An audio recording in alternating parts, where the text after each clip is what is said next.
Good morning everyone. Today we are going to study class 6 lesson number 1, that is what, where, how and when. So first we will take introduction, why it is important to study history. Studying history is important because it allows us to understand our past, which in turn allow us to understand our present. Studying history can provide us with insight into our cultures of origin as well as cultures with which we might be less familiar, thereby increasing cross-cultural awareness and understanding. Now students, second, it is very important to know why is the past important. In our past, we see our failures and our enemies, our victories and our defeats. The past allows the people of the present and the future to learn without having to endure. We can see how others coped. We can see that others survived hard times. The past gives us courage and it protects us. Now we will take what is the difference between the prehistory and proto-history. Again, this is the very important. What is prehistory? First point, the main difference between history and prehistory is the existence of records. History is the recorded events of the past, whereas prehistory is the time before writing was introduced. Therefore, it is clear that prehistory, as the name suggests, is the time period before history. Now we will take what is proto-history. First, proto-history is a period between prehistory and history, during which a culture or civilization has not yet developed writing, but other cultures have already noted its existence in their own writings. Further, history classified into three parts. First, ancient, second, medieval, and the third one, modern. In class 6, we are going to study about ancient. Why is ancient history important?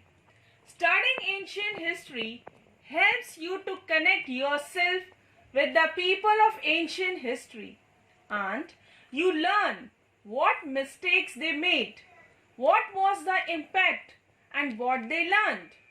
Ancient history can always fascinate you. It helps you to connect with your roots and understand the reasons behind those traditional beliefs. Now students, we will take this class 6 lesson number 1, introduction. This chapter begins with a doubt that arises in the mind of Rashida while she goes through a newspaper. This chapter will systematically help solving her query by understanding how people lived in the past, where they lived, the name of the land, the insights we get from the old manuscripts and inscriptions, and the signs and symbols used by people who lived in the past. Now see children, first point in this lesson, that is, what can we know about the past? It is classified into different parts like food habits, clothing, houses, occupations, and even living styles as well as hobbies. Now explanation. What people ate, the kinds of clothes they wore, the houses in which they live.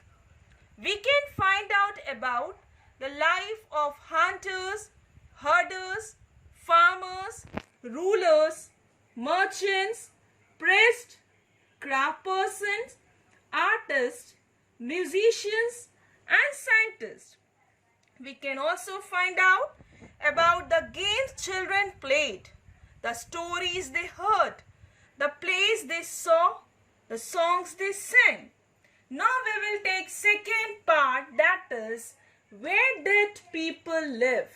Here, different parts like banks of Narmada River, Suleiman and Kirthar Hills, Garo Hills, north of Vindhyas, Indus River and tributaries, banks of river Ganga and its tributaries. Now what is second point? Where did people live? People have lived along the banks of this river for several 100,000 years. Some of the earliest people who live here were hunter-gatherers. That is, people who gathered their food. They also hunted animals. Second, we will take Suleiman and Kirthar Hills. Some of the areas where women and men first began to grow crops such as wheat and barley about 8,000 years ago. Third is Garo Hills. These were some of the areas where agriculture developed. Fourth is north of Vindhyas. The place where rice was first grown are to the north of the Vindhyas. Then Indus River and tributaries about 4,700 years ago. Some of the earliest cities flourished on the banks of the Ganga and its tributaries. And the last one, banks of river Ganga and its tributaries. Again here, development of cities about 2,500 years ago.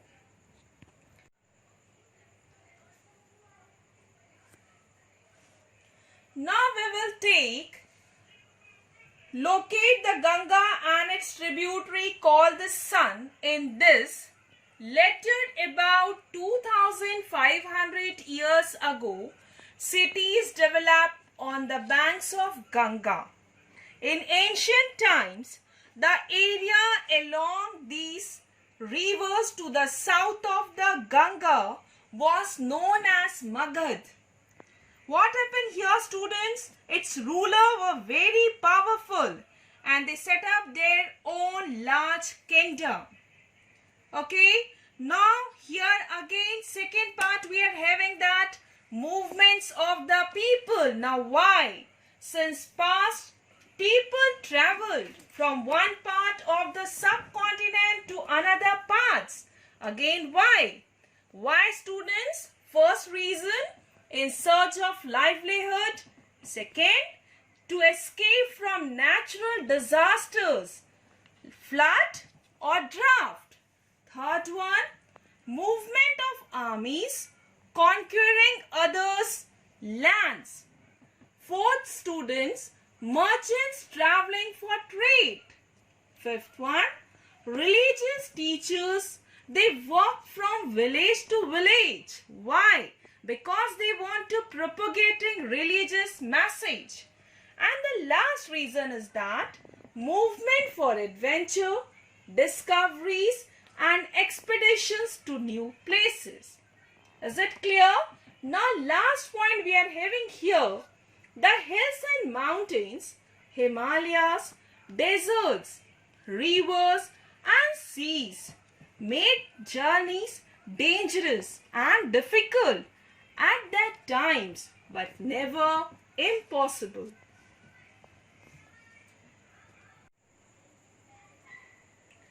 Now students, further we will see why do people travel nowadays? Why? Because these movements led to the different ideas, sharing of ideas between people. These movements even enrich our cultural tradition.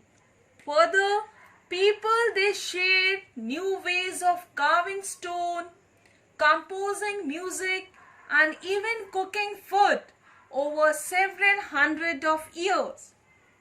Next we will take names of the land. First, India. The name India is derived from the river Sindhu, which flows in the northwest of the country. The Greek used to call us India, meaning the people of the Indus. Next we are having Bharat.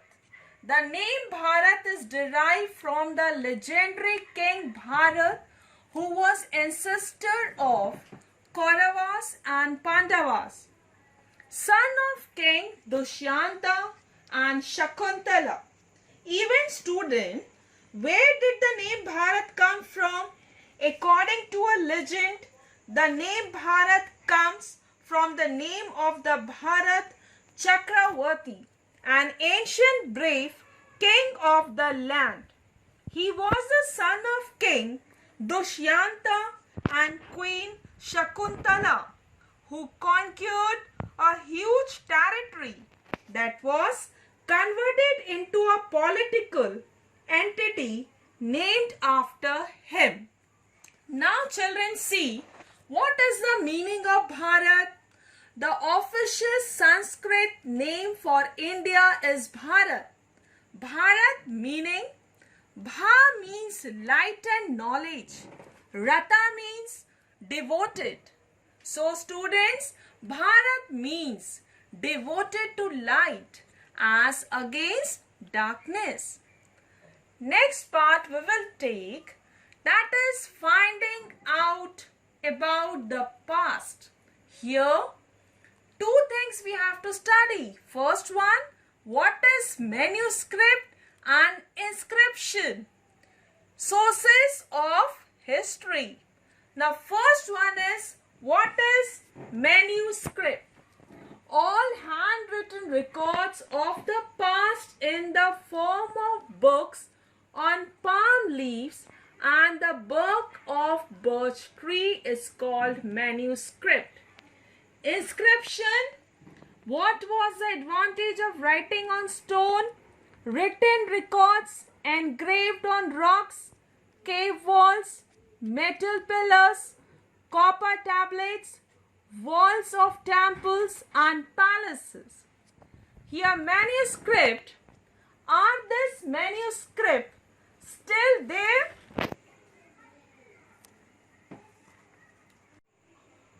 Are this manuscripts still there? Many manuscripts were eaten away by insects, destroyed. Second, but many were preserved.